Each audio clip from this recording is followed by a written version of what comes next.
Tonight on the Night Team.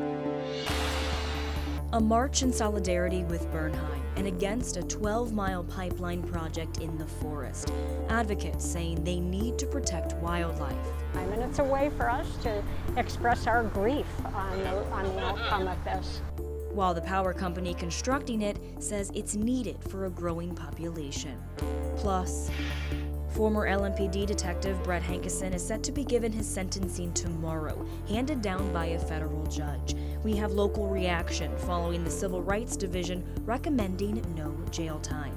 And later, they started out small about 4 years ago. A massive pothole between two businesses now filled in what the city is calling a one-time exception. Right now on the WHAS11 Night Team.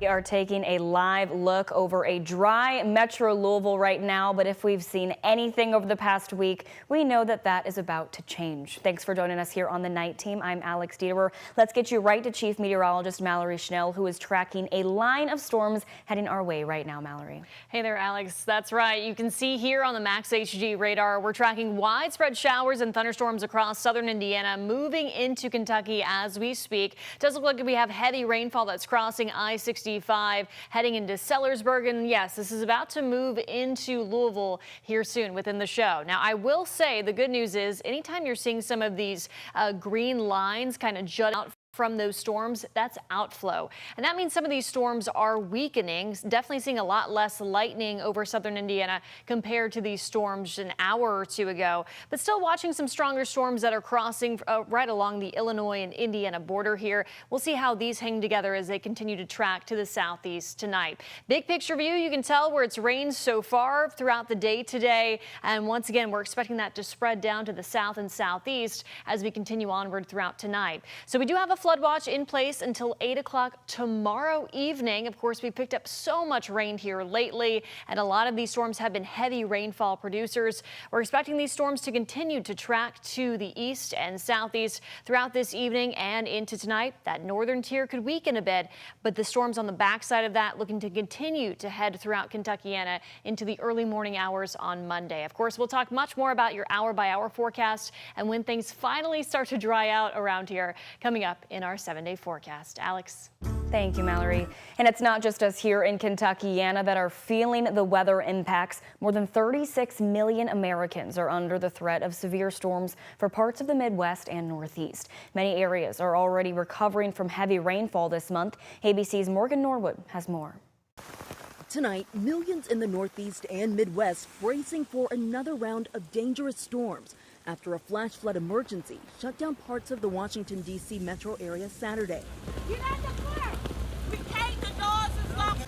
Watch as bystanders race to help people trapped inside this SUV in Montgomery County, Maryland, helping the passenger out of the backseat window, quickly carrying her to safety. First responders arriving moments later, the fire engine's wake causing the vehicle to bob in the water. Rescuers carefully guiding the driver out of the vehicle and to dry land.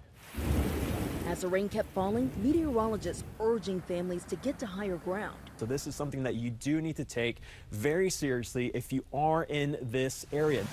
Officials say they made dozens of water rescues in the area. We had a heck of a storm roll through Montgomery County, particularly down county area. In fact, we believe that water rose about 10 feet in 30 minutes at one point in time. And more rounds of heavy rain are now targeting the Midwest. Parts of that region, the ground there already saturated, increasing the risk for dangerous flash flooding. Morgan Norwood, ABC News, New York. Kentucky Governor Andy Beshear shared a statement regarding the storms, saying, quote, "Folks, we are having some serious weather pop up in areas of the state with warnings in the northern region. Please have your weather alerts on and take shelter if needed." Well, tonight we have an update on the teenage boy who was found dead last night after being shot in the Chickasaw neighborhood. Police have identified the victim as 16-year-old Arian Carr. This happened just after 7 yesterday evening on South 45th Street. That's just down the street from the Chickasaw Park. LMPD officers arrived to find him dead with multiple gunshot wounds. LMPD does not have any suspects in that case. And a woman is dead after a car accident last night in the Portland neighborhood. Officers have identified the woman as 28-year-old Alyssa Luckett. This happened just after 1 in the morning on Bank Street, close to 20th Street. LMPD's traffic unit investigated it and saw that Luckett was driving a Ford Fusion on Bank Street and crashed into 2 parked vehicles. Luckett did die at the scene. Well, advocates for the Burnheim forest in Bullitt County demonstrated what they call peaceful outrage today. This has been in opposition to LG&E's pipeline that's currently under construction. The power company said build out is crucial to help the growth in population that's just south of Louisville. WHAS11 night teams Jose Alonso with photojournalists Aspen Hester and Levi Hammer have the demonstration. Carrying a coffin followed by a Grim Reaper, members of Save Burnheim marched in a New Orleans-style funeral procession at Louisville's waterfront park to let the public know they've to save this. The nature within Burnheim Forest in Bullitt County. Our interest all along was always to support Burnheim and to do what we could to raise public awareness of their cause. That cause is focused on this area specifically. Drone video from Louisville Gas and Electric shows the route of their Bullitt County pipeline that will bring natural gas to 9,500 customers. A legal battle between LG&E and Burnheim Forest was going on for 5 years, and that ended just half a year ago after the Kentucky Supreme Court denied to hear an appeals court ruling between them. The case was about this property Burnheim purchased. The blue line on the map shows LG&E's pipeline running through this section that's not publicly accessible. It is a wildlife corridor that most of the public will never see. I was lucky to go on it right before they started bringing the trees down, and I got to tell you, it was a sacred space. It's an assault on the creatures and the habitats and the environments that we depend on, but it's also an attack on the defenseless creatures that depend on us for their survival in the long term. In a statement, an LG&E spokesperson says, in part, quote,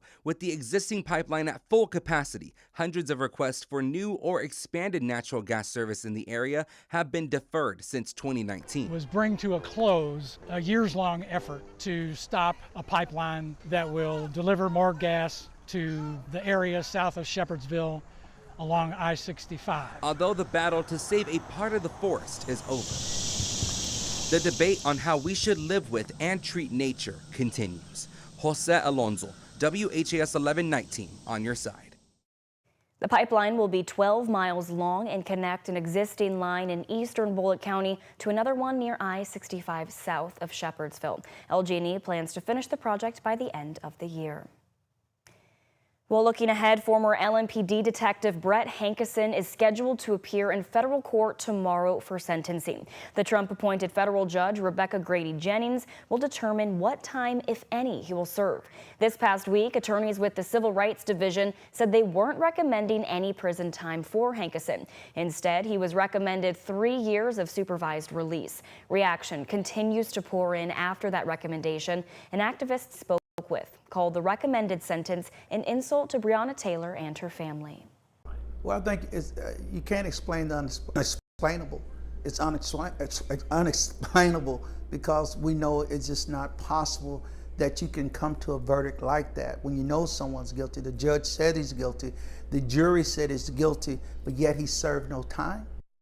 In a statement, Mayor Craig Greenberg voiced his opposition to the recommended sentence, saying Hankison's actions warrant serious prison time. He says, in part, quote, since the tragic death of Briana Taylor, Louisville has taken significant steps toward healing and reform. Our community has shown resilience and a shared commitment to justice. That work is far from over. Meanwhile, for John Mattingly, the development is refreshing. Mattingly is a retired LMPD sergeant who was shot in the leg by Taylor's boyfriend the night of the raid. He said the trial and going through the process was punishment enough for Hankison. We saw this back when they first started, when they dropped all the lawsuits against cities for the consent decrees, including Louisville.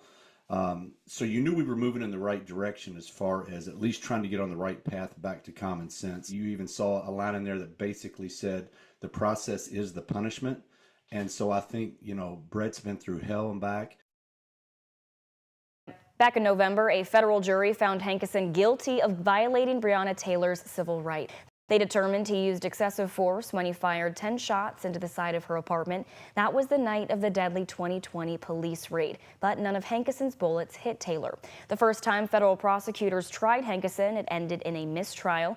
That night in 2020, next door, 3 neighbors were home, including a pregnant woman. Hankerson's shots went through their apartment, but he was found not guilty of violating their rights. Hankerson was also acquitted of his state charges in 2022. Richard Allen, who was convicted back in 2021 for the Delphi murders, has been transferred out of the state. On Friday, Allen was moved from Indiana down to Cleveland County, Oklahoma, which is just outside of Oklahoma City. Allen was sentenced in December of 2024 to 130 years in prison for killing 2 young girls in February of 2017. And as of this newscast, we do not know the reason behind this move. We have an update this evening on the large fire in Eminence less than a month ago that sent 2 businesses up in flames. Both buildings have been closed since. Johnson Company and Flooring and Gigi's Salon have been displaced since that fire. You can see these signs posted outside of Johnson Co. and Flooring thanking the Henry County community. And we did hear from co-owner Angela Johnson today, who said the business has secured a new location in town and are working to reopen within a couple of months. Johnson said there's no way the company is missing their LLC Christmas at the North Pole event. And the Eminence fire chief did say that the fire in both the businesses was started by an office refrigerator. The search for a young girl whose father reported her abducted in upstate New York Saturday evening has come to a tragic end. ABC's Allison Cossack has the details. The desperate search for 9-year-old Melina Fradolin ending in tragedy. Investigators finding her body in upstate New York. Authorities say her father, Luciano, had called 911 at about 10 p.m. Saturday night to report his daughter had possibly been abducted in the town of Lake George, a popular summer destination in the Adirondacks. Melina and her father are both from Canada. An Amber Alert was sent out about 1:30 a.m. Sunday, saying the child was taken under circumstances that lead police to believe they are in imminent danger. His 9-year-old daughter was possibly abducted in a white van went south on the interstate. Multiple law enforcement agencies were involved in the search that included New York State Police Canine and aviation units. But authorities are now saying there's no indication of an abduction. Police say as the case progressed, law enforcement says there were inconsistencies in the father's account of events and the timeline he provided. Melina's body was found Sunday in the town of Ticonderoga, about an hour away from where she was reported missing. Allison Cossack, ABC News, New York.